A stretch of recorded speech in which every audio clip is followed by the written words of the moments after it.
Bonjour, bonjour, frères et sœurs, bonjour. Que le nom du Seigneur soit béni encore ce matin. Au nom de Yahushua, nous voulons partager la parole de notre roi.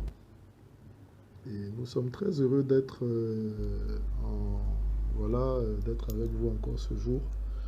Voilà, pour partager sa parole. Voilà, nous voulons confier ce temps au Seigneur. Seigneur, merci. Que toute la gloire te soit rendue. Adonai notre roi. Au nom de Yahushua, tu es digne de louange, d'honneur, de gloire, Seigneur.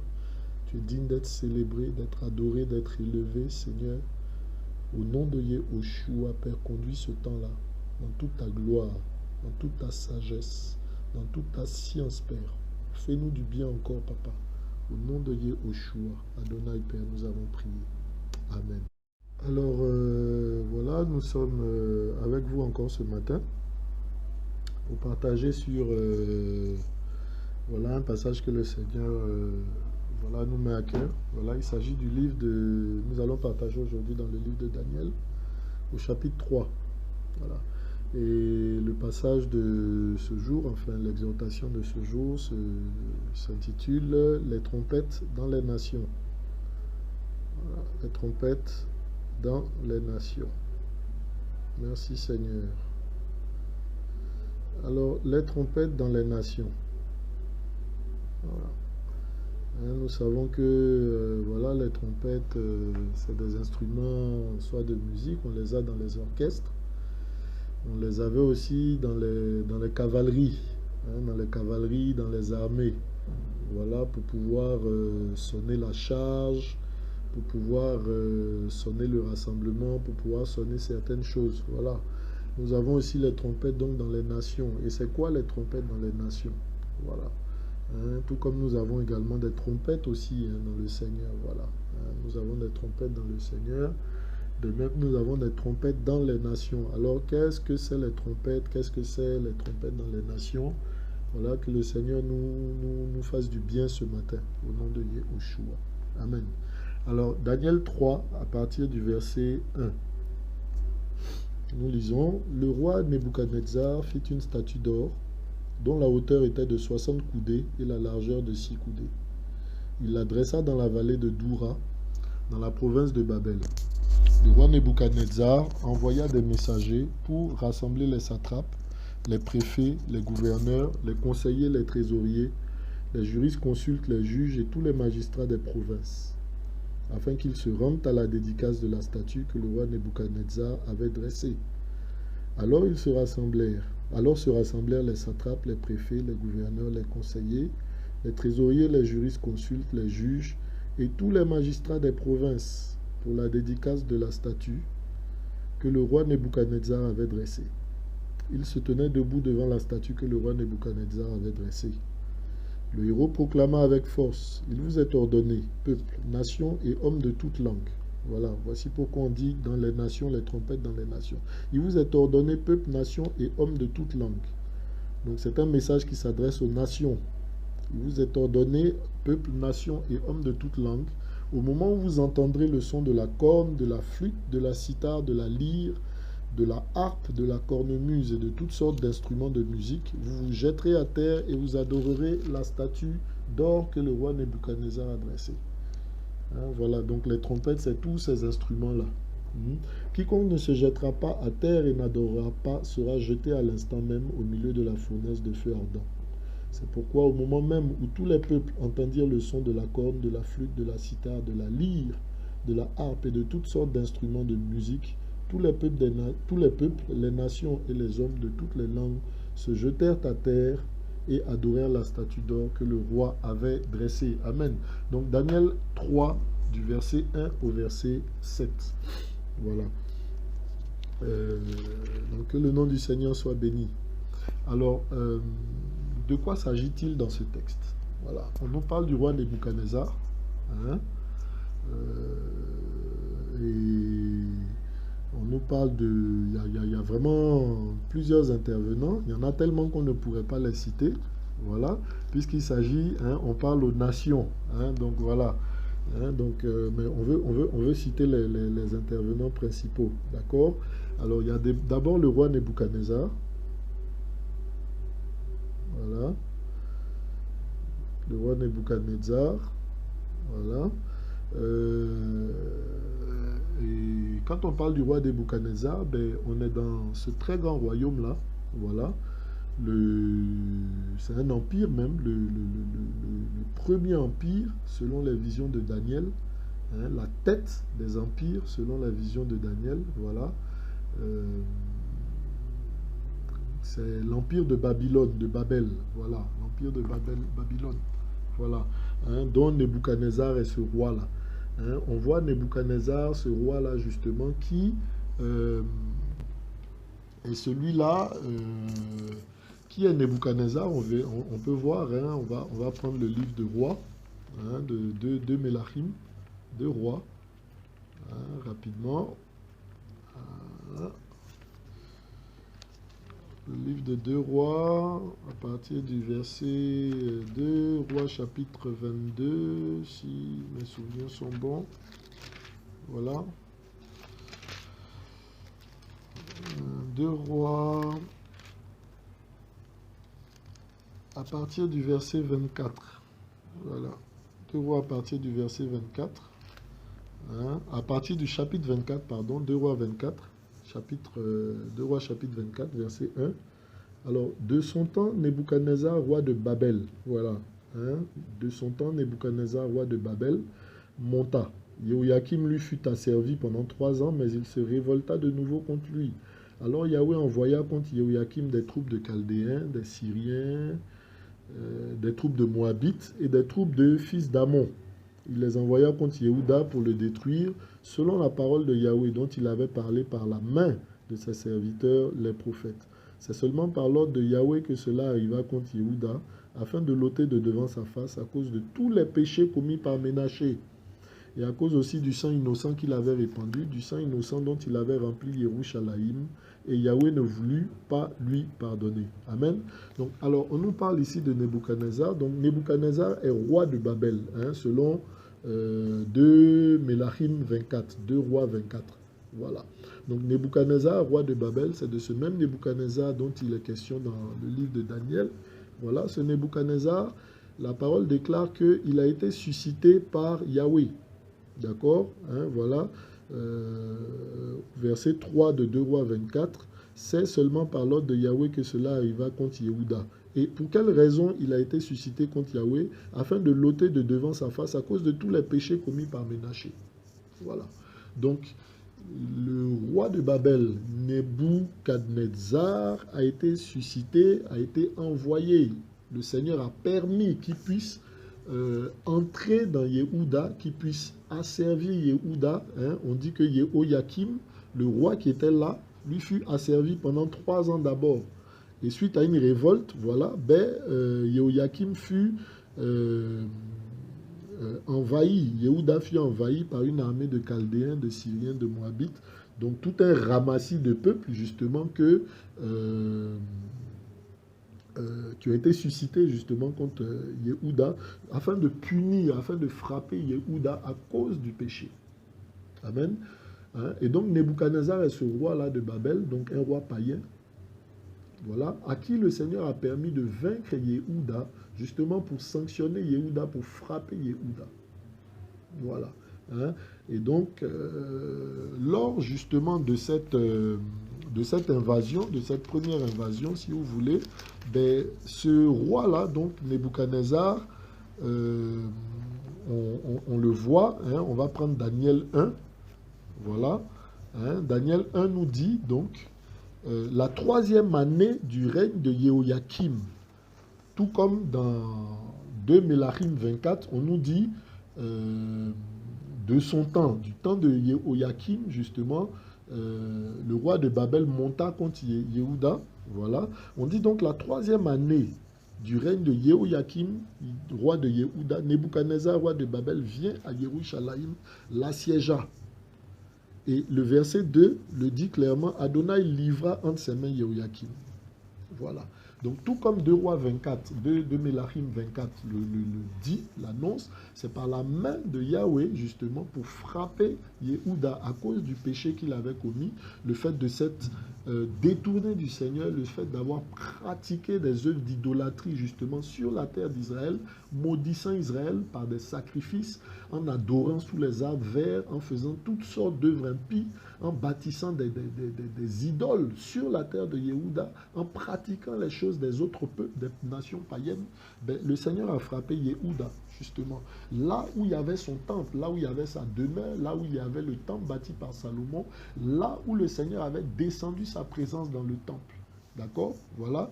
Le Seigneur se retire, on le voit dans les prophètes. Voilà, il se retire du temple et il permet justement à Babel, à des nations païennes, de venir envahir Yehuda. Ce qu'il avait déjà fait pour Israël, pour les 10 nations.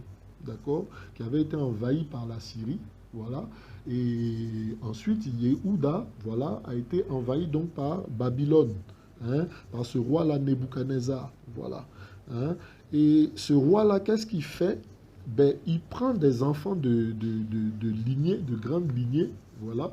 Il prend des enfants de grande lignée, des enfants de descendance royale, des enfants donc de la tribu de Juda, voilà, des descendants de Juda. Il prend, des enfants de nobles, de personnes importantes, voilà, qu'il forme, qu'il forme. Et parmi ces personnes qu'il forme, ces enfants qu'il forme, ben, il y en a 4 qui sont particuliers, voilà, dont l'histoire nous est révélée. Et l'histoire de Daniel nous est révélée justement par une des personnes justement qui a été prise. Hein. Il s'agit de Daniel. Donc ces 4 personnes-là sont Daniel, Michaël, Azaria et Ananias. Voilà, Shanania. Voilà. Hein. Et ces 4 personnes-là, justement, ben, sont formées. On le voit dans Daniel 1, formées, voilà, dans le but d'apprendre les lettres et la culture chaldéenne. Hein. On peut le voir au verset 4, voilà, hein, de Daniel 1. Hein, ou bien on va lire même à partir du verset 3. Le roi dit à Ashpenaz, chef de ses eunuques, de faire venir quelques-uns des fils d'Israël de la postérité royale et des principaux seigneurs, des enfants en qui il n'y avait aucun défaut physique, beau de figure, ayant de la perspicacité en toute sagesse, du savoir, de la connaissance, du discernement, plein d'intelligence, qui avaient aussi en eux la force de se tenir debout dans le palais du roi, à qui l'on enseignerait les lettres et la langue des Chaldéens. Voilà. Donc l'objectif était de leur enseigner les lettres et la langue des Chaldéens, de leur communiquer les connaissances des Chaldéens, de leur communiquer la culture chaldéenne, de leur communiquer la pensée chaldéenne. Amen. Voilà. Hein? Et donc on connaît plus ou moins l'histoire. Donc le roi de Babel donc leur assigne leur nourriture, des mets, certains types de mets que Daniel, Shanania, Azaria et Michaël refusent de manger. Voilà, on le sait, les Hébreux avaient vraiment, voilà, de la part du Seigneur, on le lit dans Lévitique, certaines nourritures particulières, voilà, dont ils devaient s'abstenir. Par exemple, les poissons n'ayant pas d'écailles. Hein, il devait s'en abstenir. Il devait s'abstenir aussi voilà, d'animaux ne ruminant pas, n'ayant pas le sabot fendu et toutes ces choses-là. Donc, il y avait un type de nourriture justement dont devaient se nourrir les Juifs. Et voilà, ils ont décidé, ces enfants-là, tout en étant déportés, tout en étant asservis, tout en étant au service justement du roi de Babel, ils ont refusé de manger ces mets-là. Ils ont décidé de se nourrir de salade, voilà. Et nous rappelons ces choses-là, elles sont symboliques, elles sont importantes, amen, pour la compréhension du passage que nous allons partager aujourd'hui. Voilà. Et donc, ils refusent de se nourrir, et tout en refusant de se nourrir, ils ont un aspect plus beau. Ils ont un meilleur aspect que les autres qui se nourrissent. Voilà. Hein, et amen. Alors, ça c'est un enseignement déjà. Ce n'est pas la nourriture des nations, ce n'est pas la nourriture du monde, ce n'est pas la nourriture physique justement qui nous donne la santé, qui nous donne la force. qui nous donne la paix, qui nous donne un bel aspect. C'est la nourriture spirituelle. Amen. Cette nourriture-là dont se nourrissait Israël, que l'on dit nourriture cachère, voilà, cette nourriture sainte, voilà, donnée par le Seigneur, ben, c'est l'image justement de la nourriture spirituelle. Aujourd'hui, on pourrait l'assimiler à la nourriture spirituelle, on pourrait l'assimiler à la parole, puisque cette nourriture-là a été inspirée par la parole du Seigneur. Voilà, donc la nourriture qui nous donne un bel aspect, frères et sœurs, c'est la parole. Voilà. Hein? Voici pourquoi il est important d'être nourri par la parole, de se laisser nourrir par la parole, de se laisser nourrir par l'instruction du Seigneur. La véritable santé, le véritable aspect, la véritable force nous est communiqué justement par la parole du Seigneur, pas par la nourriture physique. Amen. Voilà. Beaucoup mangent physiquement, mangent même beaucoup physiquement, mangent des mets délicats et délicieux, mais sont malades. Beaucoup mangent des choses importantes. Aujourd'hui, on enseigne le soin par la nourriture. Oui, dans une certaine mesure, c'est juste. Parce que si quelqu'un mange à l'excès, si quelqu'un mange trop de sucre, tout ça, il tombera malade. Effectivement, oui. Mais la véritable santé ne se trouve pas dans la nourriture. Amen. La véritable santé se trouve dans l'obéissance à la parole du Seigneur. La véritable santé se trouve dans le fait de privilégier la parole du Seigneur. La véritable santé se trouve dans le fait de privilégier la nourriture spirituelle, qui est la parole du Seigneur, qui est l'instruction du Seigneur. Amen. Donc, chrétien, mon frère, ma soeur, toi qui veux grandir, qui veux croître spirituellement, qui veux avoir un meilleur aspect, une meilleure santé spirituelle, physique, une santé de l'âme véritable, afin que, à te regarder tout simplement, on bénisse, on glorifie le Seigneur, mon frère, ma soeur, c'est uniquement en te nourrissant spirituellement, en méditant la parole nuit et jour, en te laissant convaincre par la parole. Amen. En n'étant pas rebelle à la parole. Amen. C'est cette image-là aussi que donnaient Azaria, Chanania, Michaël et Daniel. Amen. Voilà. Ils ont préféré la nourriture que le Seigneur donne. Et la nourriture que le Seigneur donne, nous le disons. C'est l'image ici de la parole du Seigneur, du pain qui descend du ciel, de la manne, de Yehoshua. Il le dit dans le livre de Yohanan, je crois 6. Il dit qu'il est le véritable pain qui est descendu du ciel. Amen. Voilà. Le Seigneur le dit, voilà. Lorsqu'il avait multiplié le pain, ben, on dit que le lendemain, toutes les nations le cherchaient pour l'établir roi.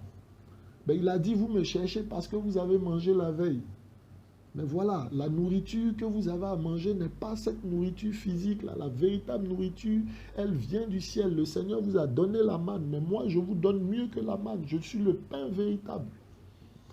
Donc la véritable nourriture que nous devons chercher, c'est Yehoshua Hamashiach. Amen.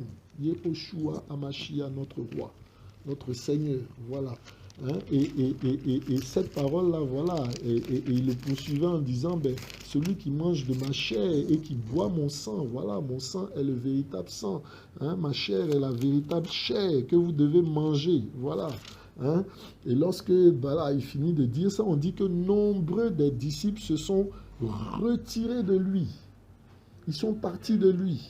Hein? On le lit, hein, c'est dans Yohanan 6, hein, à partir du verset, c'est pratiquement tout le chapitre de Yohanan 6 qui en parle. Voilà. Hein, de Yohanan 6, de 1 jusqu'à 71. Amen. Voilà. Et il dit de se nourrir de sa chair, de boire son sang. Voilà. Et nous avons ces merveilleuses paroles-là. Hein, voilà, ces merveilleuses paroles-là que le Seigneur nous donne. Hein? Et on dit que quand il a demandé justement aux autres, mais écoutez, moi j'ai parlé, les gens sont partis. Hein? Pourquoi vous ne partez pas? Hein? Et il y a ce merveilleux chant-là, voilà, que l'on chante, cette merveilleuse parole que l'on chante là, hein, dans Yohanan 6, 68, qui dit, Seigneur, à qui irions-nous? Tu as les paroles de la vie. Amen. Voilà, les paroles du Seigneur nous donnent la vie. L'instruction du Seigneur nous donne la vie. Elle nous donne la vie mieux que la viande, mieux que les mets délicats. Aujourd'hui, on se soigne, je le répète, hein, on se soigne beaucoup. Beaucoup de personnes cherchent la santé dans la nourriture.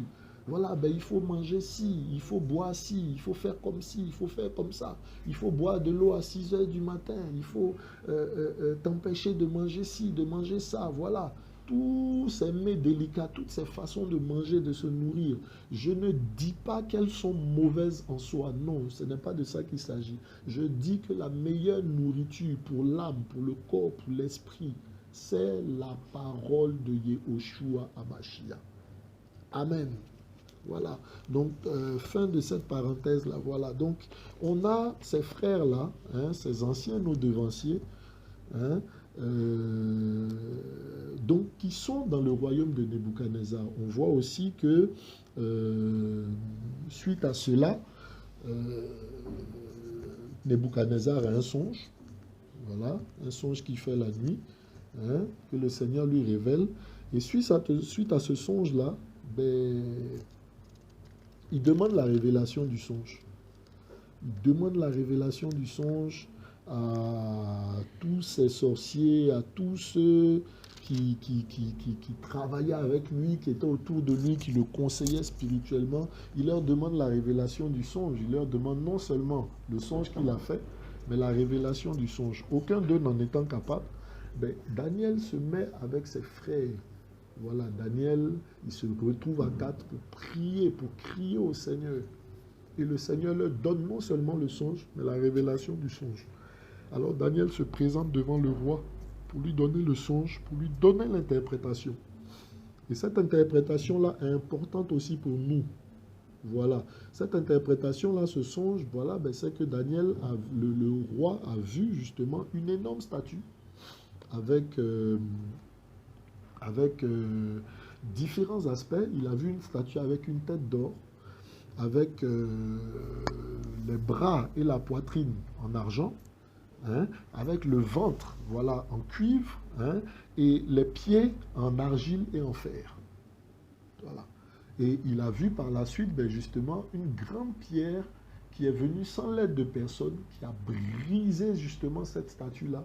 Et cette pierre-là s'est élevée, est devenue une grande montagne incontournable, et rien n'a subsisté justement à cette montagne, à cette pierre-là. Voilà le songe que le roi a fait, le songe qui a troublé le roi. Alors, la signification est celle-là. Voilà. Alors, ces 4 différences, cette statue-là, c'est différents empires. Voilà. Mais différents empires en une seule personne. Alors, ces statues-là, bien que différentes, ayant différents aspects, ayant différentes formes, ayant étant composées de différentes parties, cette statue, en fait, est une et une seule. Il faut bien le comprendre. Cette statue est une et une seule. Cette statue-là, c'est une personne, c'est une seule statue, ben, je veux dire, comme on pourrait le présenter aujourd'hui, vêtue de différentes sortes, ou bien ayant différentes parties. Hein, vêtue de différentes sortes, voilà. Hein. On dit que la tête est d'or, mais c'est la tête. Le reste du corps est de fer, est de cuivre, est d'argile. Voilà. Donc, l'explication, c'est que ces différentes parties-là sont différents empires. 4 grands empires principaux qui se succéderont. Voilà. Le premier empire étant celui de Babel. Le premier grand empire étant celui de Babel. Voilà. Hein? Ensuite, c'est ça la tête d'or. Ensuite, il y a le tronc et les bras, justement, d'argent. C'est l'empire des Mèdes et des Perses qui succédera justement à l'empire de Babylone. Voilà. Hein? Et suite à cela, il y a la partie justement,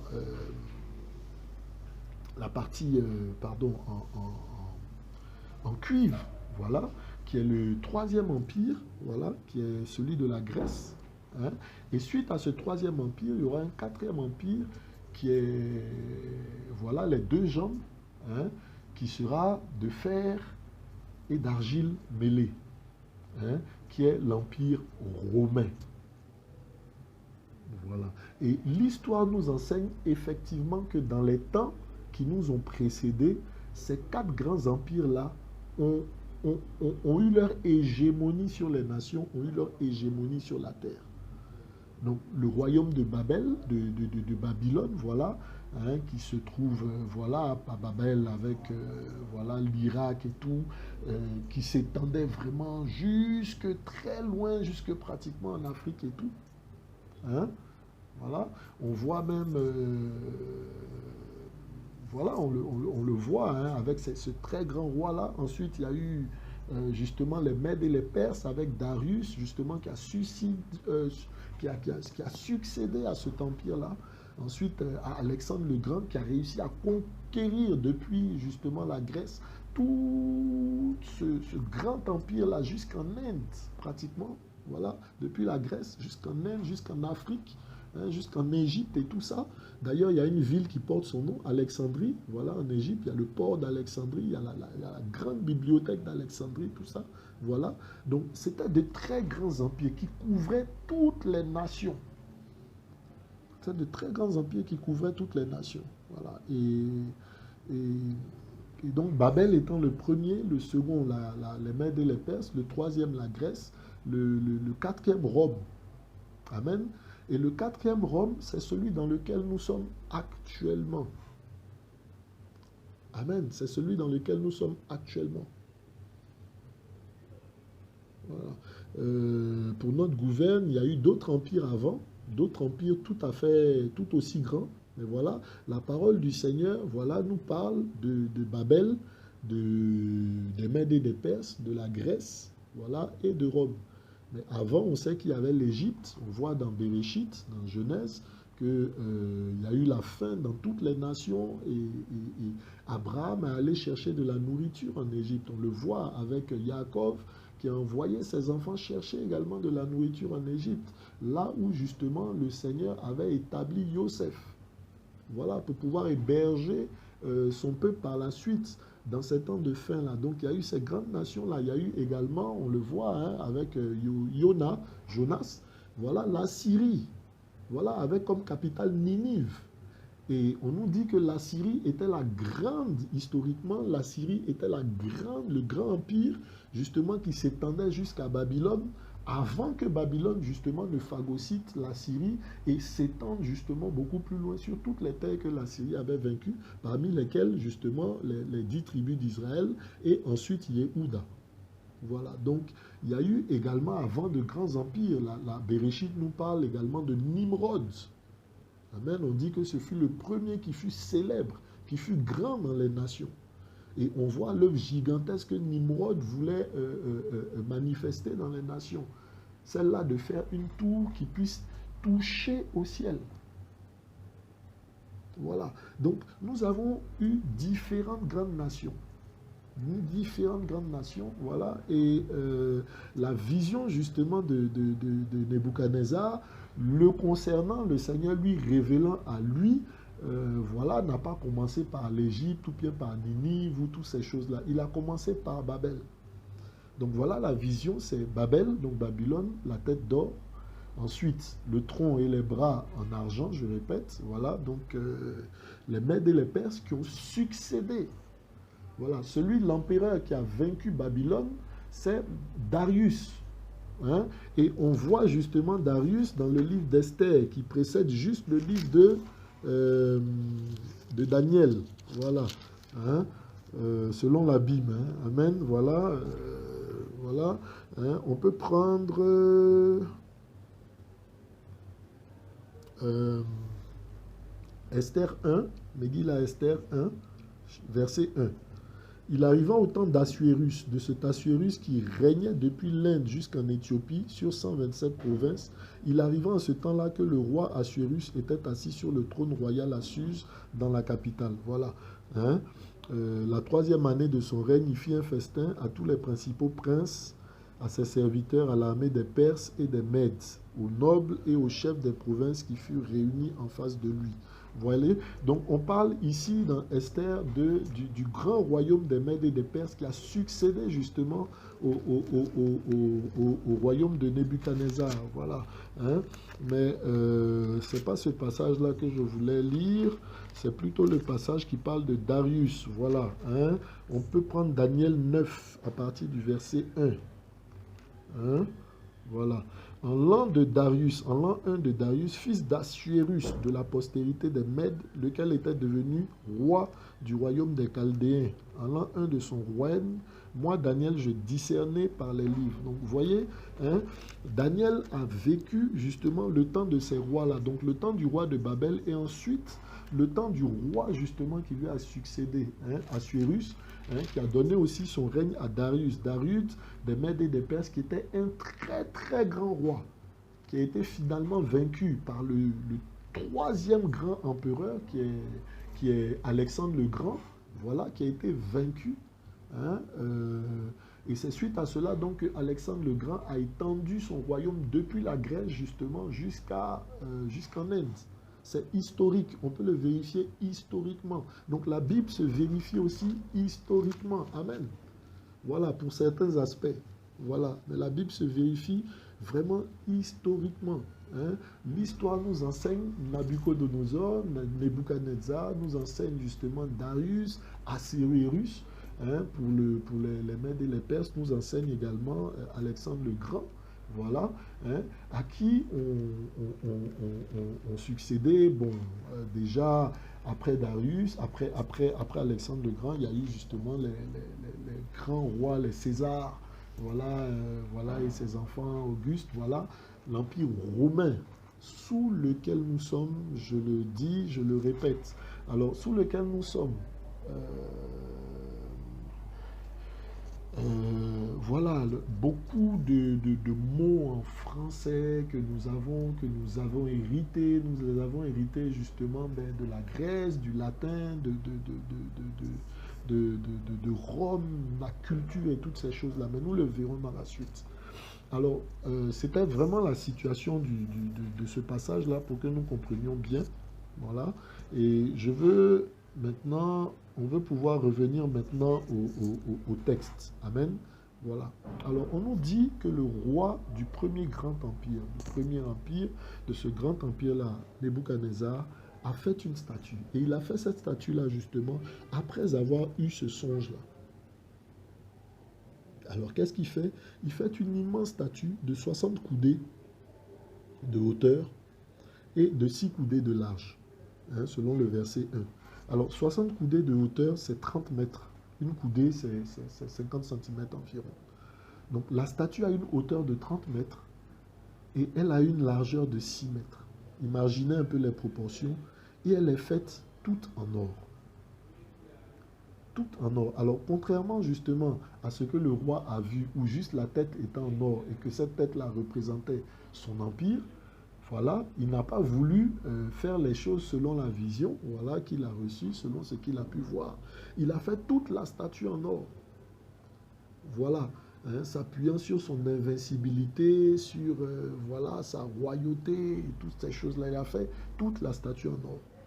Et lorsqu'il fait toute cette statue en or, qu'est-ce qu'il fait? Ben, il invite tous les préfets, hein, on nous cite au verset 2, il invite les satrapes, les préfets, les gouverneurs, les conseillers, les trésoriers, les jurisconsultes, les juges, les magistrats des provinces.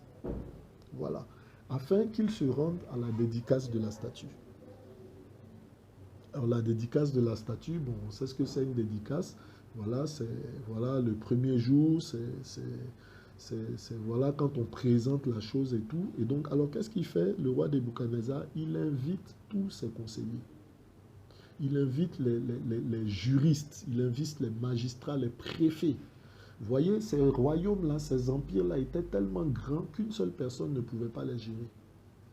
Voilà, nous avons le même principe que nous avons aujourd'hui dans les nations, où ben, il y a un président, et le président est assisté justement dans les différentes régions par des préfets, par des députés, pour voter les lois, voilà, par des préfets justement pour exercer justement le pouvoir, l'autorité de l'État, hein, les préfets, les sous-préfets, tout ça, voilà, des différents ministres autour de lui pour l'aider dans les prises de décision et toutes ces choses-là, voilà. Et c'est le même principe. Donc, quand on nous parle des préfets, des gouverneurs, des conseillers, des trésoriers, des jurisconsultes, on nous parle de tout cela justement qui aidait et qui manifestait l'autorité du roi dans tout ce grand empire-là. Voilà. Les différentes régions qui avaient été vaincues, ben, les rois établissaient des personnes à la tête. D'accord, hein? On peut retourner pour comprendre cela dans 2 Mélachim 24, voilà, hein? Ou bien même 2 Mélachim 23, voilà, pour voir comment les choses se passaient. Alors, chaque fois qu'une nation était vaincue, qu'un roi arrivait à vaincre une nation, ben, qu'est-ce qu'il faisait? Il imposait lui-même le roi de son choix dans cette nation-là. Voilà, hein, par exemple, 2 Mélachim 23, verset 34, voilà. Hein. Puis Pharaon Néco établit roi Eliakim, fils de Yoshia, à la place de Yoshia, son père. Et il changea son nom en celui de Yehoyakim. Il prit Yehoakaz qui alla en Égypte où il mourut. Yehoyakim donna cet argent et cet or à Pharaon. Il taxa la terre pour fournir cet argent selon l'ordre de Pharaon. Il détermina la part de chacun, exigea du peuple de la terre l'argent et l'or qu'il devait livrer à Pharaon Néco. Hein?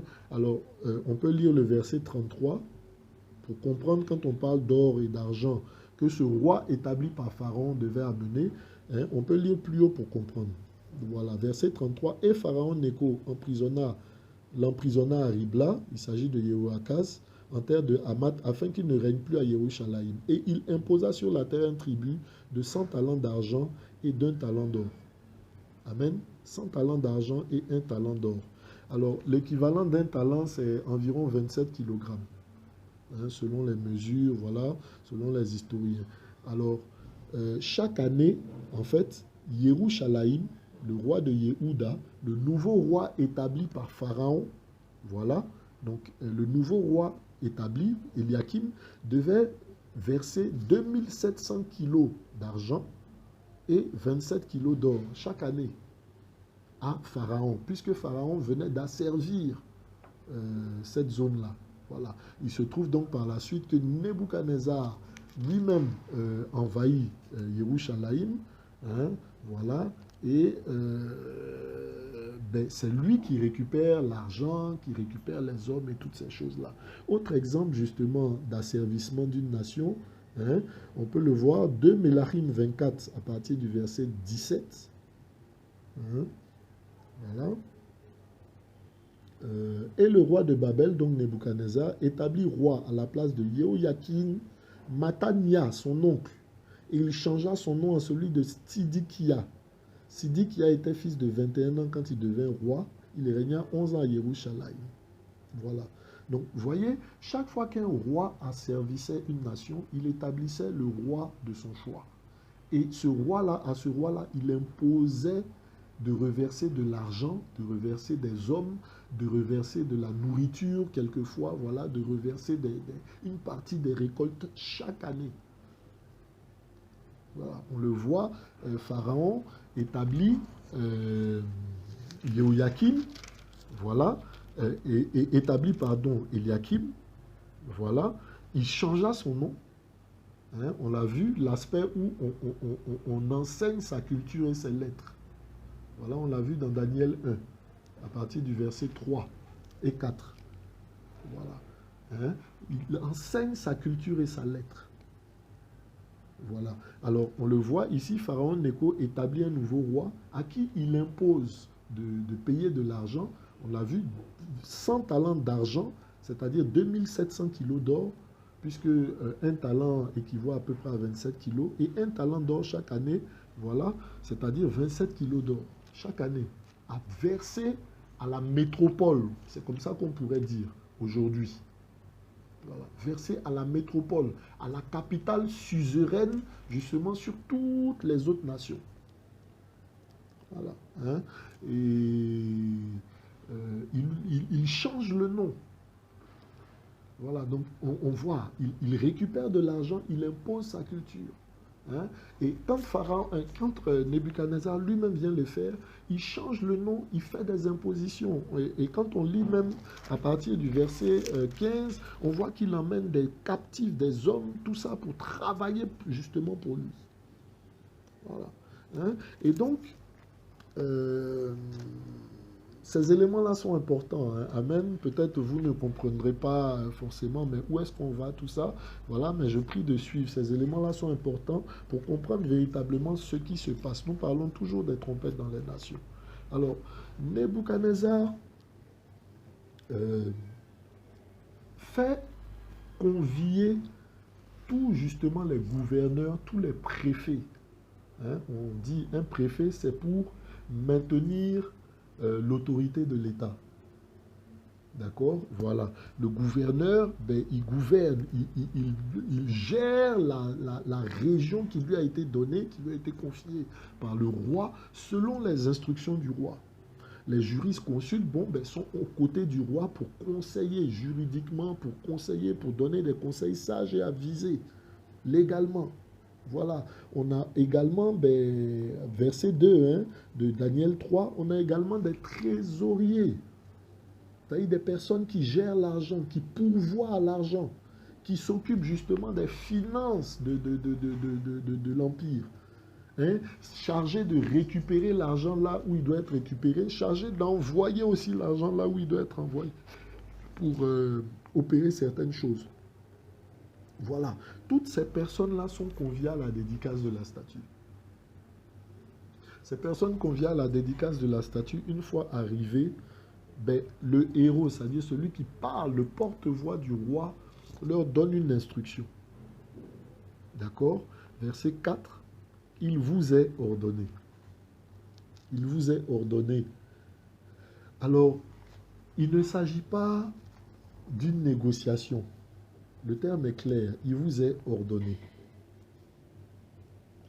Il n'est pas dit nous vous demandons, nous vous prions. Il est dit il vous est ordonné. C'est un ordre. C'est un ordre. Voilà. Hein? Et cet ordre-là, c'est lequel? Chaque fois que dans toutes les nations, et l'ordre est adressé à qui? Justement à tous ces gouverneurs, à tous ces gestionnaires de l'Empire, justement, voilà.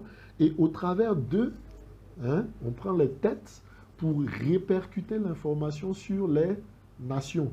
Au travers d'eux, justement, on dit, il vous est ordonné, peuple, nation et hommes de toute langue. Voyez-vous, hein, c'est une image hein, qui est forte. Voilà, c'est une image qui présente le fonctionnement du monde, le fonctionnement des nations. Voilà, le fonctionnement même politique que nous voyons. D'accord? Les instructions du président ne sont pas forcément, ou bien du roi, ne sont pas forcément données directement au peuple.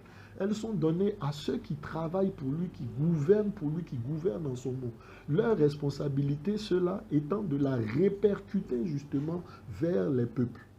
Alors que les satrapes, les préfets, les gouverneurs sont présents, le héros, le porte-voix, le porte-parole, comme on a aujourd'hui dans notre gouvernement, porte-parole de la République, ministre et porte-parole, voilà, parle en disant, il vous est ordonné. Il s'adresse, c'est vrai, à tous ces satrapes, ces conseillers, tout ça qui se rassemblèrent, comme on le dit au verset 3.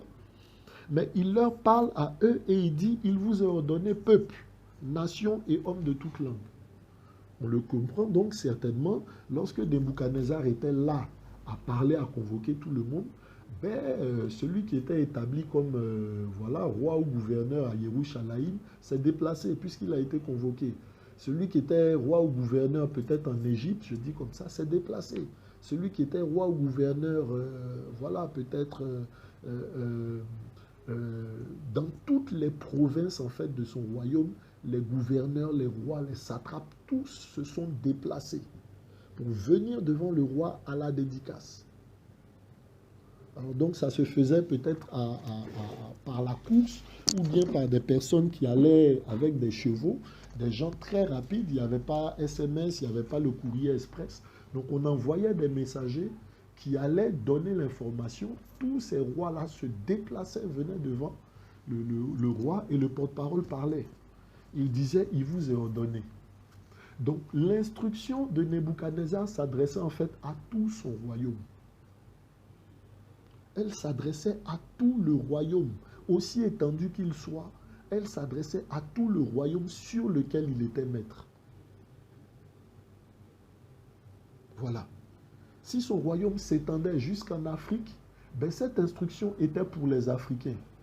Si son royaume s'étendait jusqu'en Grèce, cette instruction était pour les Grecs. Si son royaume s'étendait jusqu'en Asie, cette instruction était pour tous les gens de l'Asie. Si son royaume s'étendait jusqu'en Europe, ben cette instruction était pour tous ceux qui sont de l'Europe. Si ça s'étendait à l'Amérique, elle était pour tous ceux qui sont de l'Amérique.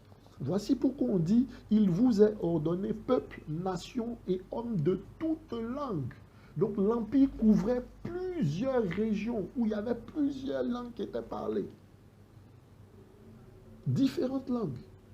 Mais peu importe la langue, peu importe la nation, peu importe la culture, l'instruction était donnée pour tous, afin que tous se plient à cette instruction-là. Il vous est ordonné. Il n'était pas question de choix. C'est une instruction ferme, adressée à toutes les nations qui sont sous la domination, sous l'autorité de Nebuchadnezzar. Et on l'a dit, hein, Nebuchadnezzar et son empire Babylone était l'empire qui avait l'hégémonie sur le monde, sur toutes les nations.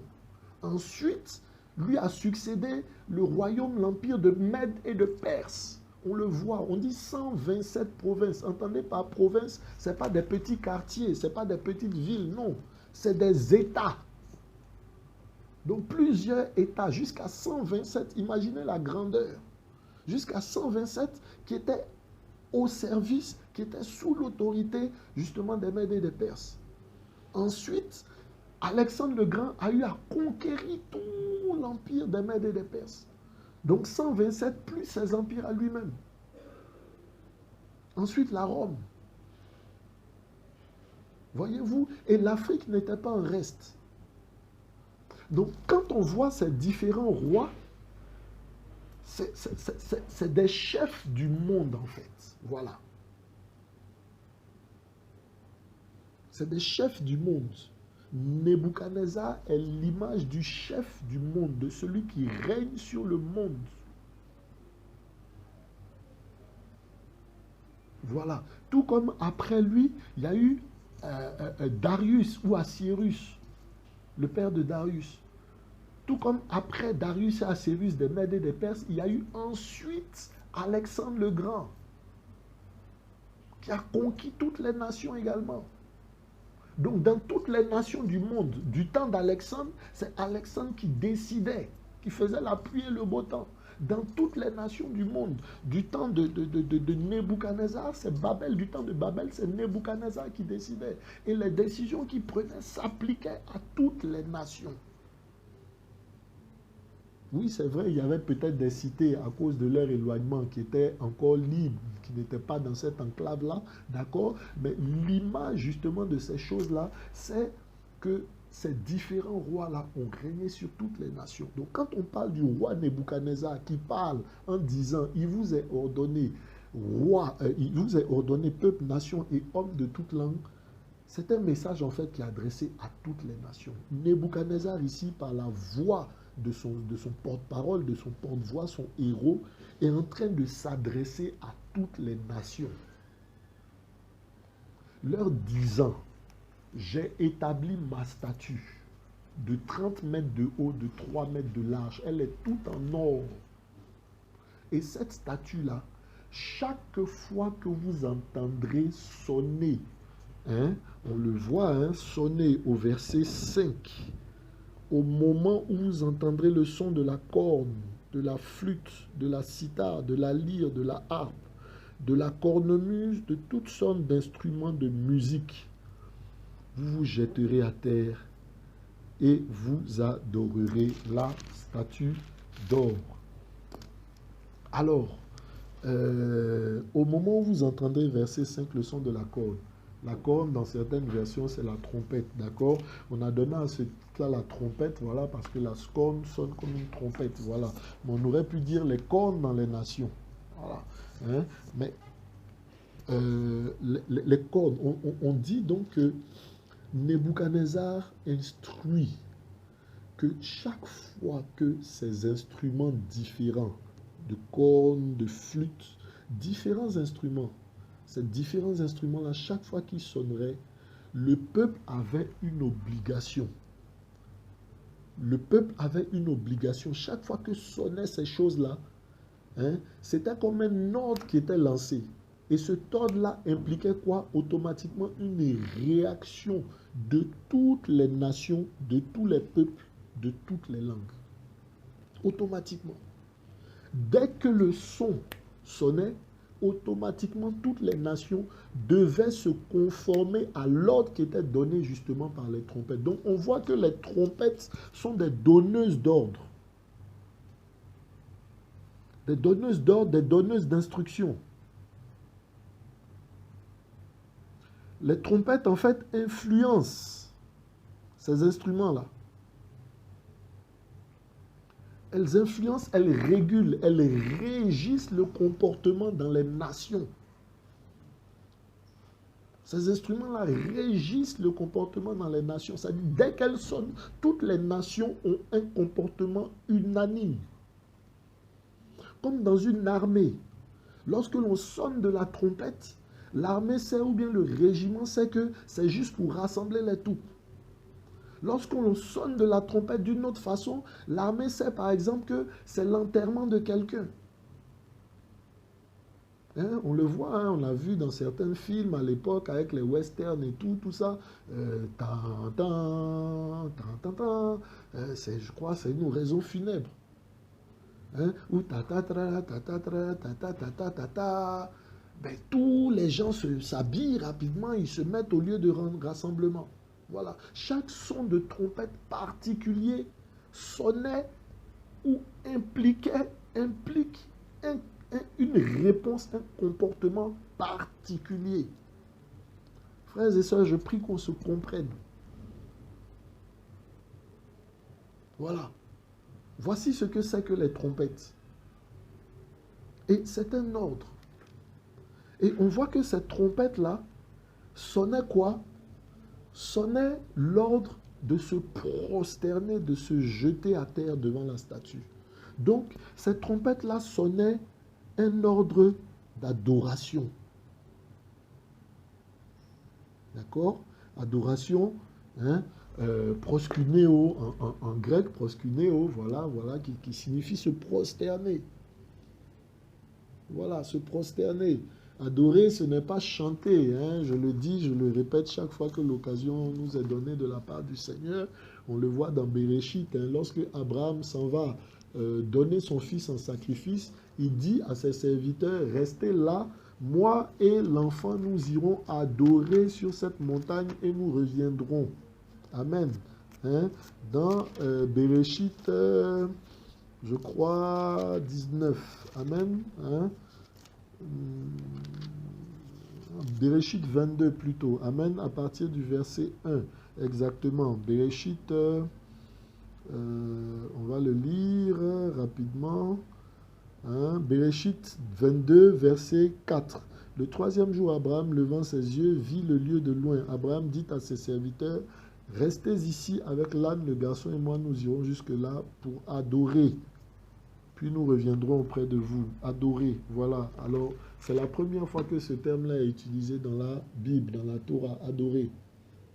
Et adorer, ben, Abraham, il allait offrir son enfant. Donc, il allait obéir à l'instruction que le Seigneur lui donnait. C'est ça l'adoration. Ce n'est pas un type de chant particulier langoureux. Adorer, c'est obéir au Seigneur. Être un adorateur, c'est obéir au Seigneur. Donc, on entend beaucoup, oui, c'est un chant d'adoration, ça, c'est un chant de louange, ça, c'est un chant d'adoration. Voilà. Ben, adorer le Seigneur, c'est obéir au Seigneur. Celui qui obéit au Seigneur, qui marche conformément à la parole du Seigneur, ben, c'est un adorateur du Seigneur. Amen. Voilà. Alors, le Nebuchadnezzar demandait d'adorer sa statue au son de la trompette. Voilà. Alors, donc les trompettes, chaque fois qu'elles étaient sonnées, chaque fois qu'elles retentissaient, ça signifiait pour le peuple, pour tous les peuples, dans toutes les nations, pour tous les peuples, de toutes les langues, pour tous les peuples, de toutes les provinces, de toutes les cités, de se prosterner, de regarder dans la direction de la statue de Nebuchadnezzar, de se prosterner devant elle. Amen. Alors, qu'est-ce que représente Nebuchadnezzar? On l'a dit, Nebuchadnezzar représente le chef du monde, le chef des nations, celui qui a vaincu sur les nations, celui qui a l'autorité sur les nations. Amen. Alors, qui est celui qui a autorité sur les nations aujourd'hui de notre temps? De notre temps, la réponse est simple. On peut voir dans le livre de Marcos, voilà, celui qui a autorité, qui domine sur les nations de notre temps. Marcos, chapitre...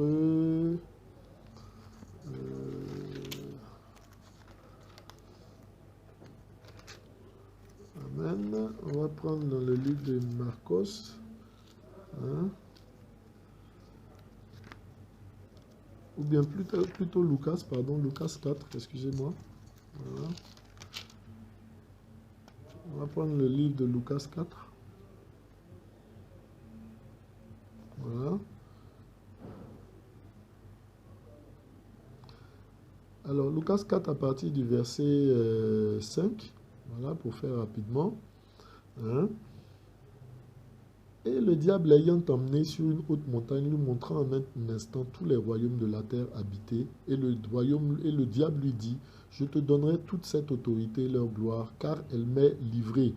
Je la donne à qui je veux. Si donc tu te prosternes devant moi, elle sera toute à toi. Et Yehoshua répondant lui dit, va-t'en, arrière de moi Satan, car il est écrit, c'est devant le Seigneur ton Elohim que tu te prosterneras et tu le serviras lui seul. Amen. Que tu te prosterneras et tu le serviras lui seul. Alors, dans ce passage-là, Matthieu 4, verset 5, hein, on a l'équivalent aussi, Lucas 4 à partir du verset 5 et 6, on a l'équivalent aussi dans Matthieu 4, voilà. Hein. Qu'est-ce que Satan demande? Satan se présente au Seigneur, le transporte sur une montagne et lui demande de se prosterner devant lui. Il lui demande de se prosterner devant lui. Voilà. Hein. On peut lire l'équivalent dans Matthieu 4 à partir du verset 8. Le diable le transporte encore sur une montagne très élevée et lui montre tous les royaumes du monde et leur gloire. Il lui dit, je te donnerai toutes ces choses si tu te prosternes et m'adores. Et alors Yehoshua lui dit, retire-toi Satan, car il est écrit, tu adoreras le Seigneur ton Elohim, tu le serviras lui seul. Alors le diable le laisse, et voici des anges s'approchèrent, et ils le servaient. Alors ces deux épisodes-là nous montrent sous la domination de qui se trouve le monde, les nations. Voilà. Celui sur la domination de qui se trouve le monde et les nations, c'est Satan. Il se présente devant le Seigneur lors justement de ce jeûne de 40 jours et 40 nuits sans manger du Seigneur, juste après son baptême par Yohanan le Baptiste. Il se présente à lui pour le tenter. Et la Bible précise clairement qu'il fut envoyé dans le désert afin d'y être tenté par le diable. Voilà. Et une des tentations, c'était que le diable demande au Seigneur, à Yehoshua, de se prosterner devant lui dans Lucas 4 et de l'adorer dans Matthieu 4. Voilà. Se prosterner, l'adorer dans Lucas et Matthieu. Voilà. Hein? Et on a vu, c'est cette même prosternation, cette même adoration, le fait de se jeter à terre et d'adorer. Voilà. Que le roi des nations, Nebuchadnezzar, donnait comme instruction à tous. Hein? Satan dit au Seigneur, voilà, toutes les nations m'ont été données, elles sont sous ma puissance, sous mon autorité. Et je donne la gloire de ces nations-là à qui je veux. Si tu te prosternes devant moi, si tu m'adores, je te donnerai toute la gloire de cette nation-là. Et le Seigneur a refusé. Amen. Le Seigneur a refusé de se prosterner. Alors, Nebuchadnezzar, le roi de Babel, il représente qui? Il représente justement Satan. Il représente Lucifer, le prince de ce monde. Nebuchadnezzar représente Lucifer, le prince de ce monde. Celui qui règne sur les nations. Oui, nous savons que le Seigneur est au-dessus. Nous savons que le Seigneur est le roi des rois, pour ne pas que ça prête à confusion. Nous savons que toute autorité, toute puissance a été donnée au Seigneur. Voici pourquoi il a pu descendre dans les enfers, vaincre la mort et sortir avec les clés de la mort et du séjour de la mort. Oui, mais Satan domine le monde, domine les nations, parce qu'il tient les cœurs, il tient les pensées, il tient les âmes captives. Et ces âmes-là ont besoin d'être libérées, d'être délivrées, d'être sauvées. Voilà. Lorsque nous naissons, nous ne naissons pas chrétiens, nous ne naissons pas enfants d'Élohim. Yohanan 4 le dit, il faut que tu naisses d'en haut. Ce que l'on a traduit par naître de nouveau, il faut que l'on naisse d'en haut, naître du Saint-Esprit. Il faut qu'on naisse du Seigneur, là où il a établi son trône, au plus haut des cieux, au 3e ciel. Il faut que nous naissions du roi des rois. Amen. Hein? Romains nous le dit, nous allons lire Romains. Romains nous le dit, comme par le péché d'un seul. Hein? Voilà, la mort est entrée et l'autorité justement sur toutes les nations est entrée, mais par le sacrifice d'un seul aussi, justement, voilà, le salut est entré dans la vie. Amen. Hein? Hein, Romains. Amen.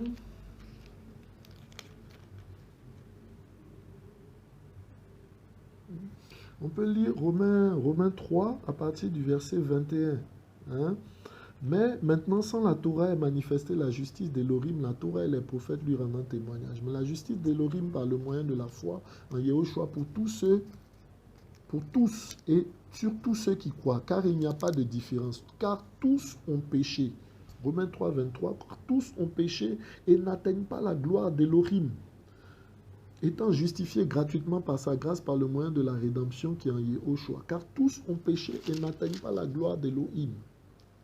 Tous ont péché. Voilà. Hein? La Bible déclare qu'il n'en a pas un seul. Tous ont péché. Voilà. Donc, tous qui naissons sur terre, voilà, nous sommes sous l'empire du péché, sous le royaume du péché. Donc, dans le royaume, malheureusement, de Satan. Ce royaume-là dans lequel il distribue sa gloire à qui il veut. Hein? On peut lire hein, encore, voilà, toujours, Romains 5, à partir du verset 17. Car si par la faute d'un seul, la mort a régné par le moyen de ce seul, à plus forte raison, ceux qui reçoivent l'abondance de la grâce et du don de la justice régneront-ils dans la vie par le moyen du seul Yehoshua Hamashiach. Verset 18, ainsi donc, comme par le moyen d'une seule faute ce fut pour tous les humains la condamnation, de même aussi par le moyen d'une seule justice, c'est pour tous les humains la justification qui donne la vie. Alors quand est-ce que Satan justement a hérité ou bien a reçu l'autorité, la puissance sur les nations? Par le péché d'un seul, celui d'Adam. Lorsque Adam a désobéi avec son épouse, justement à l'instruction du Seigneur, il est passé de la dépendance de l'autorité du Seigneur, il est passé de la dépendance à l'autorité de Satan.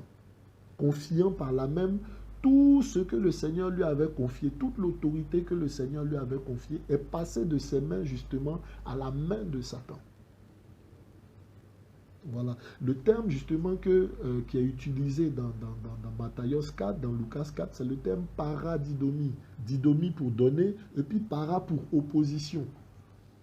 Donc Satan dit littéralement que toute la terre lui a été donnée, l'autorité sur la terre lui a été donnée, si vous voulez littéralement en para. Donc ça lui a été didomie en para, c'est-à-dire anti. Para, c'est aussi anti. Par balle, anti-balle. Vous voyez hein? Donc, Satan a hérité de la terre par la ruse. Satan ne devait pas avoir justement cet héritage, cette autorité-là, mais il l'a eu à cause du péché. Et Yehoshua vient justement afin que par la foi en lui, nous puissions être adoptés par le Père, adoptés par Elohim. Car à tous ceux qui ont cru en son nom, Amen, hein, Yohanan, à tous ceux qui ont cru en son nom, à tous ceux qui l'ont reçu, la parole, hein, Yohanan 1, verset 12, mais à tous ceux qui l'ont reçu, à ceux qui croient en son nom, il leur a donné le pouvoir de devenir enfants d'Elohim. Donc on ne naît pas enfant d'Elohim, on ne naît pas physiquement enfant d'Elohim, on le devient. On naît d'en haut par la foi en Yehoshua.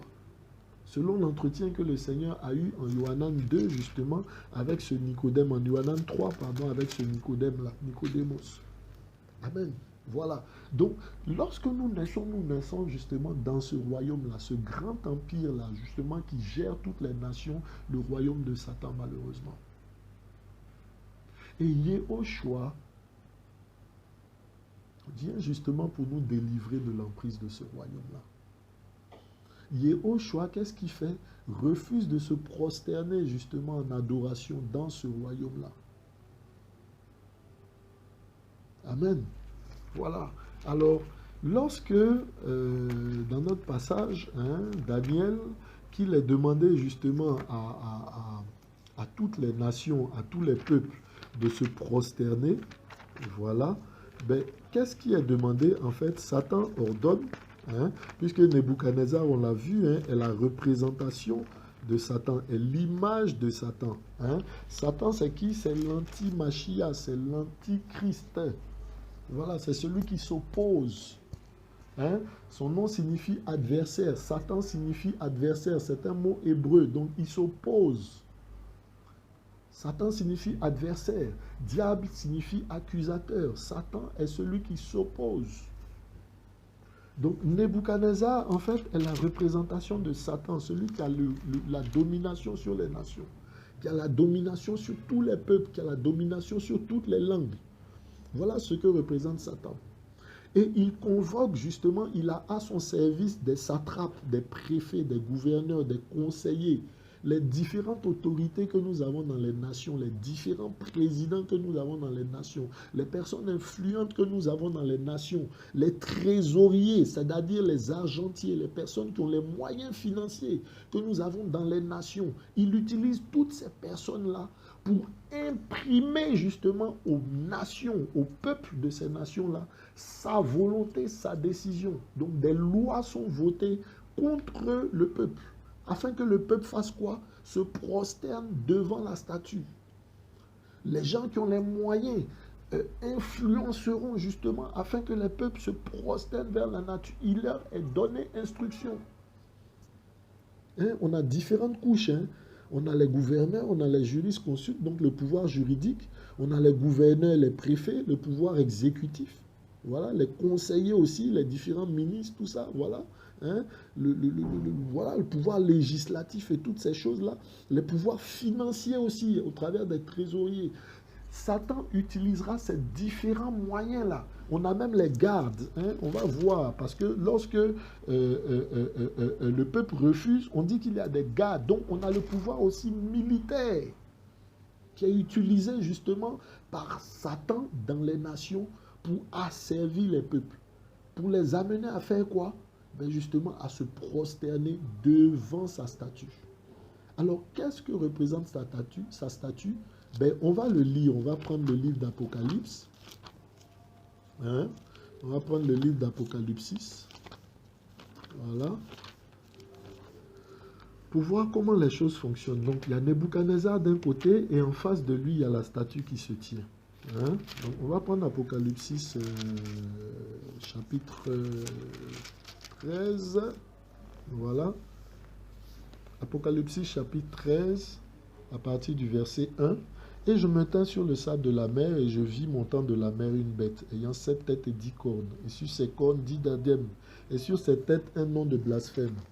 Et la bête que je vis était semblable à un léopard, et ses pieds comme ceux d'un ours, et sa gueule comme la gueule d'un lion, et le dragon lui donna sa puissance et son trône et une grande autorité. Frères et sœurs, c'est formidable, hein, d'accord?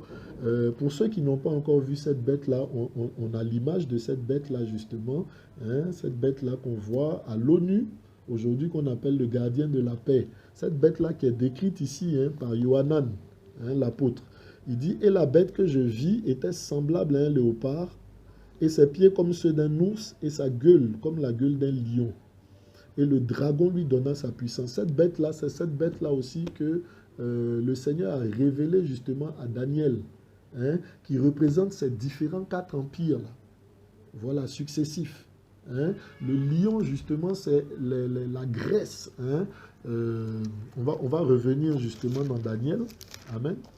On va revenir dans Daniel. Voilà. On va revenir dans Daniel. Et on va voir Daniel 7. Hein. Amen. En l'an 1 de Belshazzar, roi de Babel, Daniel eut un rêve et des visions de sa tête étant sur sa couche. Alors il écrivit le rêve et il relata les principales choses. Daniel répondit et dit, je regardais dans ma vision nocturne et voici les 4 vents des cieux se levèrent avec impétuosité sur la grande mer. Puis 4 grandes bêtes montèrent de la mer différentes les unes des autres. On a vu, hein, 4 grandes bêtes, voilà. Hein. On avait vu une statue avec justement 4 différents stades au niveau de la statue. La tête, le tronc, voilà, la poitrine, le tronc, voilà, hein, le tronc, le ventre, voilà, aussi, un troisième, et puis les pieds, voilà. Hein. La première était semblable à un lion et avait des ailes d'aigle. Je la regardais jusqu'à ce que ses ailes furent arrachées. Elle fut soulevée de terre et mise debout sur ses pieds comme un être humain, et un cœur d'être humain lui fut donné. Et voici une autre bête. Donc une bête qui succède à la première bête étant un lion avec des ailes d'aigle. Et voici une autre bête, une seconde, semblable à un ours. Voyez-vous, elle se tenait sur un côté ayant 3 côtes dans la gueule entre ses dents. On lui disait, ainsi lève-toi, mange beaucoup de chair. Voilà, ça c'est la deuxième bête, un ours. Voilà. Et la troisième bête, après cela, je regardais, voici une autre bête, semblable à un léopard. Amen. Elle avait sur son dos 4 ailes d'oiseau et 7 bêtes avec 4 têtes. Et la domination lui fut donnée. Hein? Et après cela, je regardais dans mes visions nocturnes et voici, il y avait une 4e bête effrayante, terrible et extraordinairement forte. Elle avait de grandes dents en fer, elle mangeait, brisait et foulait aux pieds. Ce qui restait, elle était différente de toutes les bêtes précédentes et avait 10 cornes. Amen. Voilà. Alors, Daniel a vu 4 bêtes. 4 bêtes. Une première bête qu'il a décrite comme un lion, voilà, avec des ailes d'aigle. Ensuite, une deuxième bête qui lui a succédé, un ours, voilà, qui mangeait de la chair, couché sur le côté, voilà. Hein. Une troisième bête qui a succédé justement à l'ours, qui était un léopard, justement, voilà. Hein. Avec des ailes d'oiseau justement dans le dos, et une 4e bête qui ne nous décrit pas exactement, mais il dit qu'elle était extraordinaire, elle était effrayante, elle était terrible. Mais, mes frères, mes sœurs, c'est cette bête-là justement qui nous est révélée ici justement dans Apocalypse 12. Daniel ne sachant pas comment décrire cette bête-là, alors Yohanan, le Seigneur révèle à Yohanan quelle est cette bête-là. C'est cette bête-là donc qu'il voit. On reprend donc Apocalypse 13 à partir du verset 2. Et la bête que je vis était semblable à un léopard. Et ses pieds comme ceux d'un ours et sa gueule comme la gueule d'un lion. Voilà. Donc c'est cette bête-là, la 4e bête également là justement que Yohanan venait de voir, cette 4e bête-là que Daniel avait vue, qui ne savait pas comment décrire, parce qu'en fait, elle était un mélange des 3 premières bêtes. Elle était horrible, elle était terrible, avec une puissance. Daniel ne savait pas comment la décrire, peut-être avec des paroles de son temps, mais également parce que cette vision-là était scellée, selon le Seigneur justement. Scellée pour être révélée dans les temps de la fin. Donc voici pourquoi justement Yohanan a la révélation de cette bête-là terrible, la 4e bête. La 4e bête, c'est l'anti-Machia. Voilà, hein, c'est l'anti-Machia. Hein? Et on dit dans la suite, et le dragon lui donna sa puissance. Le dragon, on voit, c'est Satan. Hein? Hein? On le voit dans Apocalypse 12 qui précède. Et le dragon lui donne sa puissance. En fait, cette quatrième bête-là est le Fils. Est le Fils. Hein? Et le dragon lui donna sa puissance et son trône et une grande autorité. Et je vis l'une de ses têtes comme blessée à mort, mais sa blessure mortelle fut guérie. Il s'agit de l'Empire romain, hein, le quatrième empire, justement, qui, dans dans son côté occidental, a été réduit, hein, je crois, a été détruit. Hein, si mes souvenirs sont bons, dans les années 426 ou 376, hein, je vérifierai bien, on vous le dira maintenant, voilà. Hein, et est restée la partie occidentale, voilà, est restée la partie orientale, voilà. Donc, on voit hein, le quatrième royaume, le quatrième empire romain, avec deux pieds. Deux pieds, voilà. Hein? Et je vis l'une de ses têtes comme blessée à mort, mais sa blessure mortelle fut guérie. Et toute la terre était dans l'admiration. Toute la terre était dans l'admiration. Voilà, toute la terre était dans l'admiration, soumise.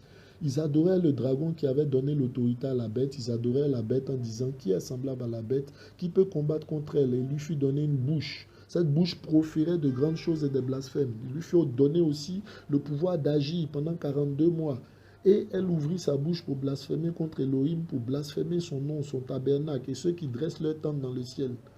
Il lui fut donné de faire la guerre aux saints et de remporter la victoire sur eux. Il lui fut aussi donné autorité sur toute tribu, toute langue et toute nation. Et ils l'adoreront. Tous ceux qui habitent sur la terre, dont les noms n'ont pas été écrits dans le livre de vie de l'agneau, tué depuis la fondation du monde. Amen. Regardez, l'agneau a été immolé depuis la fondation du monde. Hein? Tout comme pouvait le dire hein, justement l'apôtre aussi, hein, je crois, voilà, vous n'avez pas été rachetés de la vaine manière de vivre par le sang des taureaux, des boucs, mais par le sang précieux de l'agneau immolé dès la fondation du monde. Amen, voilà.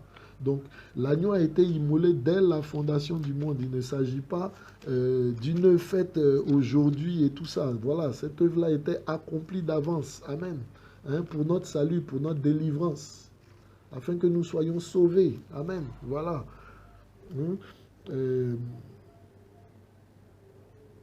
Voilà, verset 9. Si quelqu'un a une oreille, qu'il entende. Si quelqu'un emmène en captivité, il s'en va en captivité. Si quelqu'un tue par l'épée, il faut qu'il soit lui-même tué par l'épée. C'est ici la persévérance et la foi des saints. Alors, cette bête-là, hein, justement, les 4 bêtes que Daniel a vues, la première bête, donc le lion, c'est l'empire de Babylone, le lion. Voilà, avec les ailes, avec des ailes d'aigle, c'est le lion. Voilà, la bête qui lui a succédé, l'ours, justement, assis sur le penché sur le côté, couché sur le côté, voilà, dévorant de la chair, justement, mais c'est le royaume de Mède et de Perse. Hein? La troisième bête, justement, le léopard, voilà, ben, c'est l'empire grec avec Alexandre le Grand. Donc, c'est cette statue également que Daniel a vue d'une autre façon. Hein?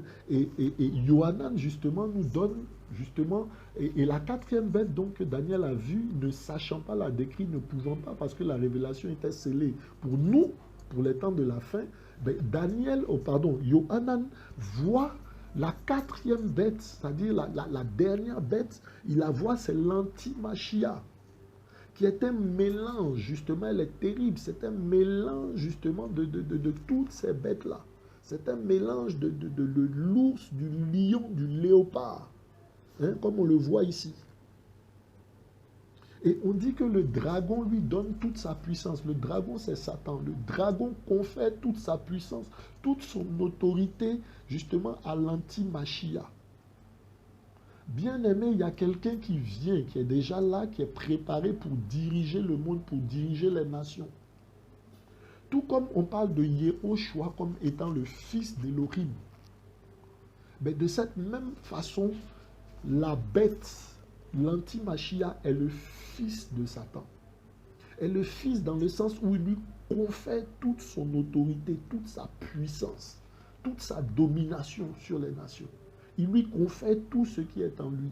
Tout comme le Seigneur a déclaré pour Yehoshua lorsque il a été baptisé dans les eaux, lorsqu'il est sorti et que l'Esprit est descendu sur lui. Tout comme il a dit, celui-ci est mon fils bien-aimé en qui j'ai mis toute mon affection.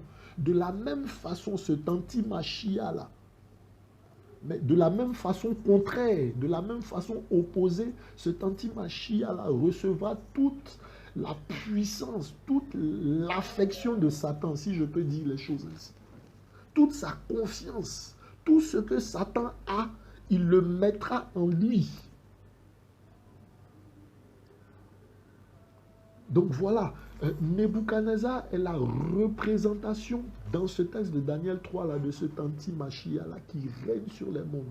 Je vous dis, bien aimé, les lois sont votées aujourd'hui de plus en plus impies, de plus en plus graves justement pour que les gens se rebellent au Seigneur. C'est des lois justement anti-machia, des lois qui s'opposent à la vérité, des lois qui s'opposent au Seigneur. Voilà. Et à côté de cet anti-machia-là, qu'est-ce qu'il y aura? Il y aura la statue. La statue devant laquelle on s'adore. Cette statue-là, c'est le faux prophète. Donc toujours dans Apocalypse 13, à partir du verset 11, on dit « Et je vis une autre bête ». Donc Daniel, du temps de Daniel, quand il représentait ce passage-là, il parlait de ces deux bêtes-là, prophétiquement aussi. La première bête, l'anti-machia, qui a toute l'affection de Satan, qui a toute la gloire de Satan, voilà, qui opérera des signes, des prodiges, qui se présentera comme quelqu'un qui vient pour sauver les nations des catastrophes, des cataclysmes, des maladies dans lesquelles nous sommes. Voilà, que ceux qui ont l'oreille entendent, que ceux qui ont les oreilles entendent prophétiquement ce que l'Esprit dit aux églises. Voilà. Et je vis une autre bête, deuxième bête, montant de la terre. Elle avait deux cornes semblables à celles de l'agneau. Deux cornes semblables à celles de l'agneau. Mais elle parlait comme le dragon. C'est des loups ravisseurs, des loups déguisés. Amen. Vous ne voyez pas? Hein? Et elle exerce toute l'autorité de la première bête en sa présence. Elle est présente avec l'autre bête. Tout comme il y avait Nebuchadnezzar, l'anti-machia présent, l'image de l'anti-machia, voilà, était présent avec sa statue devant laquelle tous devaient se prosterner. Ben de même, justement, il y a l'anti-machia qui se présentera, voilà, et avec lui, il y aura le faux prophète, celui qu'on appelle le faux prophète, pour amener les gens à adorer contre le Seigneur, pour amener les gens à adorer autrement que l'adoration du Seigneur. Voilà. Voici pourquoi il a l'image de l'agneau, afin de séduire. Mais son fond ne peut pas être changé. On dit qu'il blasphème comme le dragon. Donc il a l'image de l'agneau, mais il blasphème comme le dragon. Bien-aimés frères et sœurs, je veux vous dire une chose aujourd'hui. Le seul moyen que nous avons de discerner quelqu'un, de savoir si une personne est du Seigneur ou si elle n'est pas du Seigneur, ce n'est pas les signes, ce n'est pas les prodiges, ce n'est pas les miracles. Hein? On peut le lire. Et elle exerce toute l'autorité de la première bête en sa présence. Elle fait que la terre et ceux qui l'habitent adorent la première bête. Donc la statue devant laquelle Nebuchadnezzar demandait de se prosterner n'est rien d'autre que son adoration à lui.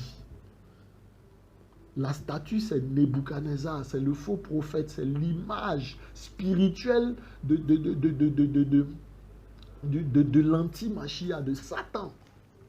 Voilà. Donc Nebuchadnezzar a établi en fait cette statue-là comme étant son image, devant laquelle toutes les nations doivent se prosterner. Et le but de cette statue-là, en fait, lorsqu'on se prosterne devant elle, on se prosterne en fait devant Nebuchadnezzar. Donc l'image, c'est que le faux prophète devant lequel tout le monde se prosternera, les fausses prophéties qu'il donnera, les faux enseignements qu'il donnera, chaque fois que les hommes se prosterneront devant elle, elle se prosterne en fait devant Satan, clairement. Voilà. Et elle exerce toute l'autorité de la première bête en sa présence. Elle fait que la terre et ceux qui l'habitent adorent la première bête, dont la blessure mortelle a été guérie.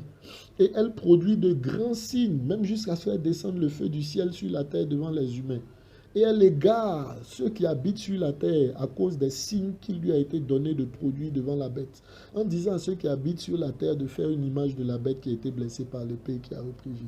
Et il lui fut donné de donner un esprit à l'image de la bête.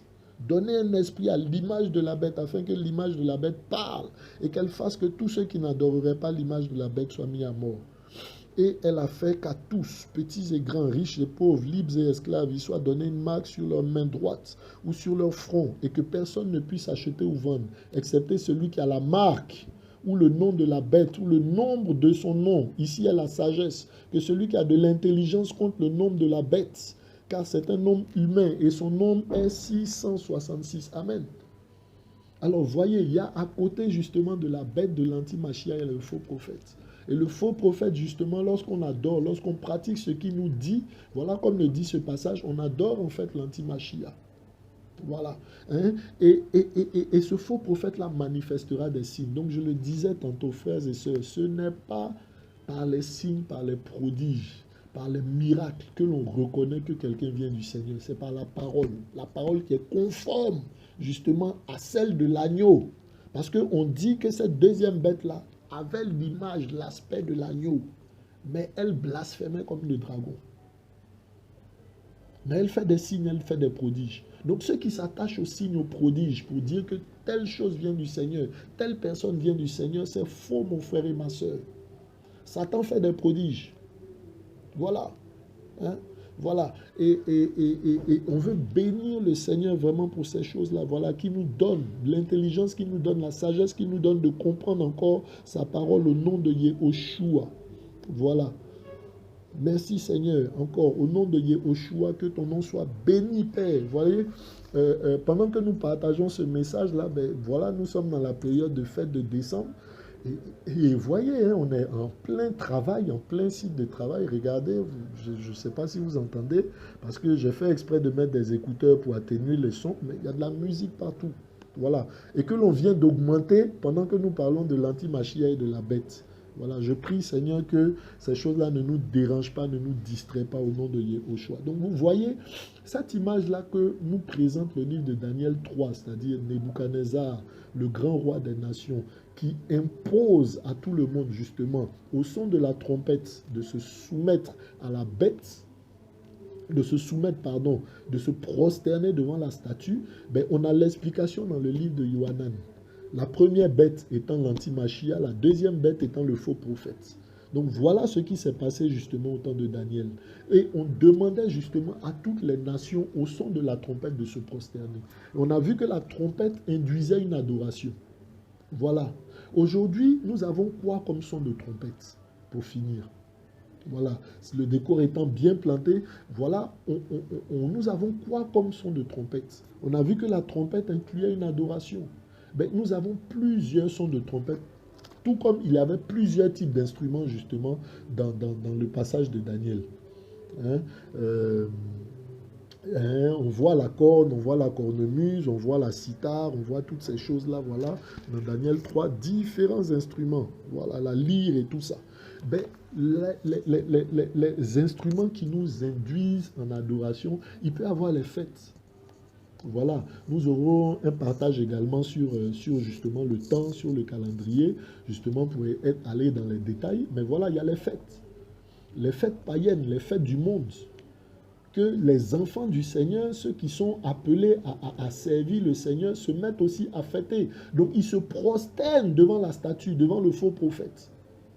Hein? Quand on fête décembre, le 31, quand on fête le 24 décembre, ben, c'est des trompettes qui sonnent dans les nations, de sorte à ce que toutes les nations aient le même comportement unanime. On s'habille en rouge, on met des bonnets avec machin, tout ça avec des boules, on parle de Père Noël, on parle de cadeaux aux enfants, toutes ces choses-là. Voilà, c'est des trompettes qui ont sonné, qui ont amené les adorations. Les trompettes, c'est aussi des esprits qui sont libérés dans les nations pour influencer.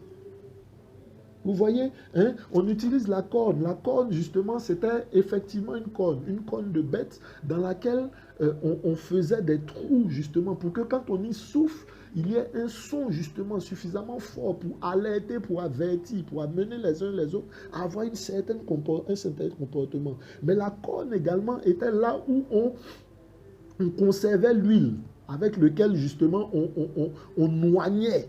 Donc, dans cette corne-là, il y a également l'image de l'onction, l'image d'un esprit qui est lâché, justement, lorsque la trompette est sonnée, justement, pour induire un comportement dans toutes les nations.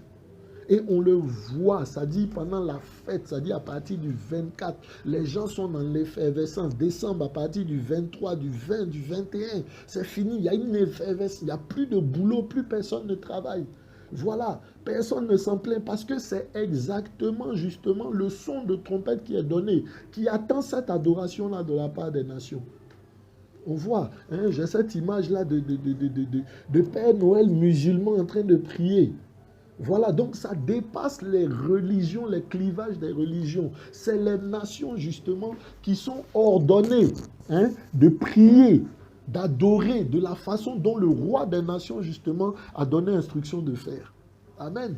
Hein, on a comme autre fête, on a quoi? La Saint-Valentin, aujourd'hui qui est entré dans les églises. Alors le 14 février, son de trompette, et tout le monde se met à faire la Saint-Valentin.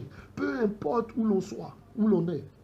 Dans les assemblées, on a des pasteurs qui célèbrent des rendez-vous, hein, des speed dating en Côte d'Ivoire ici. Hein, chez Mohamed Sanogo, par exemple, on fait des speed dating spirituels où on demande aux gens de venir à des bals masqués pour venir échanger les uns avec les autres et puis retenir la personne avec laquelle on veut être et tout et tout. C'est terrible. Voilà, toutes ces choses-là. Amen. Voilà. Plusieurs sons de trompettes dans les nations, différents types de sons de trompettes. Les trompettes aussi, ça peut être des personnes, des stars, des personnes mondialement reconnues, justement, qui vont influencer les comportements des uns et des autres, qui vont influencer la tenue vestimentaire, qui vont influencer le comportement des uns et des autres. Voilà, on avait en Côte d'Ivoire ce jeune-là, voilà, d'une légèreté, mais que Satan avait établi, justement, hein, et que tout le monde regardait. C'est des idoles, c'est des icônes qui obligent ou bien qui amènent les uns et les autres, justement, à avoir le même comportement. Qui est en fait un comportement qui dévie de la pensée du Seigneur. Voilà l'objectif de ces trompettes-là dans les nations. Amener les uns et les autres à se prosterner devant le faux prophète, à adorer ce qui n'est pas du Seigneur, à faire ce qui est contraire à la sainte doctrine. Donc il y a des stars du cinéma.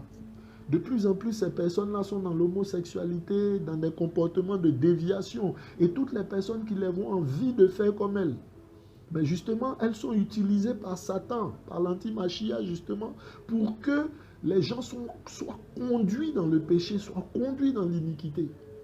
Voilà ces faux prophètes, voilà ces trompettes-là, justement, parce que les trompettes aussi sont des prophètes, amen. Les trompettes-là sont des prophètes. Des gens qui annoncent des choses qui ne sont pas du Seigneur et qui amène la jeunesse, qui amène les personnes âgées à se retrouver dans l'iniquité, à pratiquer des choses impies et injustes. Voici le fonctionnement en fait du monde. Daniel nous présentait le fonctionnement du monde. Daniel 3 nous présente le fonctionnement du monde.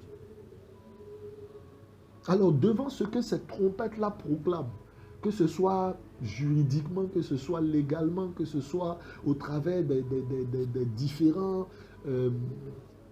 médias, tout ça, voilà, ben, les gens sont conduits justement dans l'impudicité, dans l'impureté, dans le péché.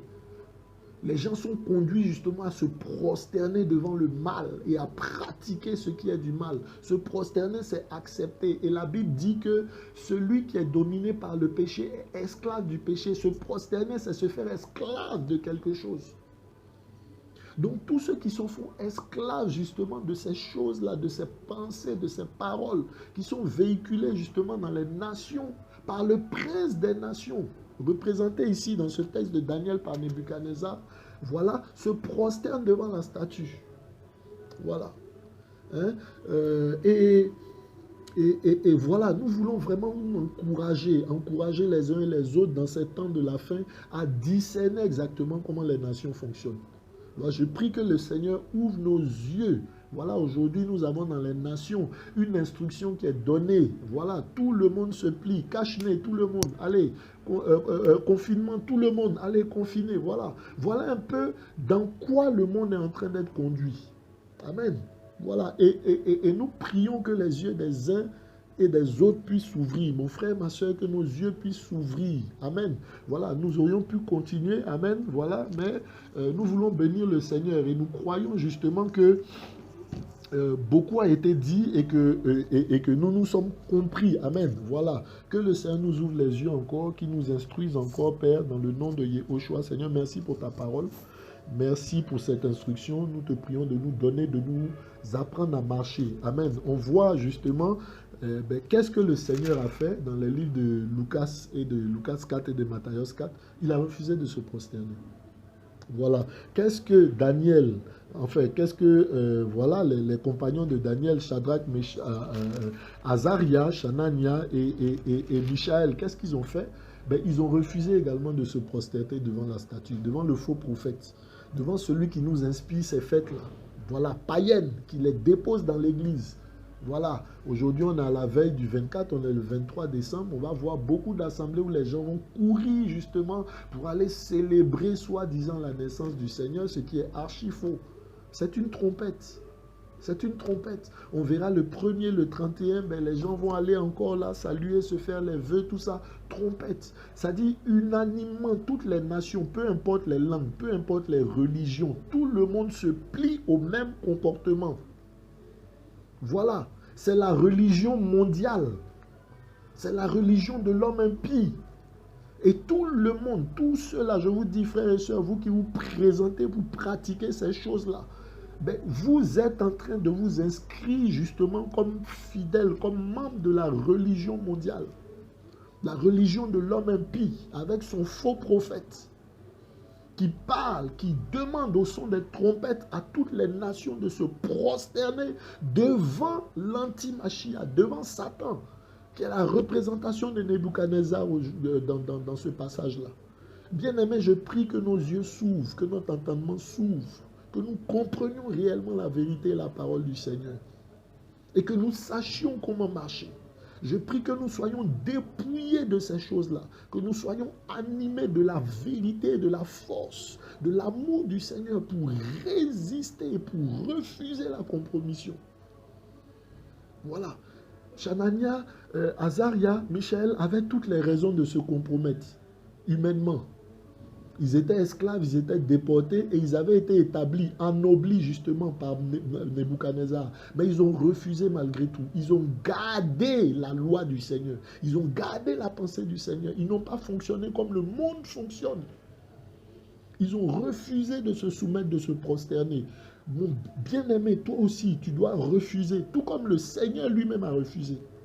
Dans Matthieu 4 et dans Lucas 4, il a refusé de se prosterner. Refusons, frère, au nom de Yehoshua. Gardons, soyons intègres, gardons la parole, gardons l'huile dans nos lampes. Soyons éclairés par la parole du Seigneur. Amen. Afin de garder la foi, afin de garder la marche fidèlement. Que le nom du Seigneur soit béni. Et bien aimé, à bientôt pour d'autres enseignements, pour d'autres partages. Que toute la gloire soit rendue au Seigneur. Amen.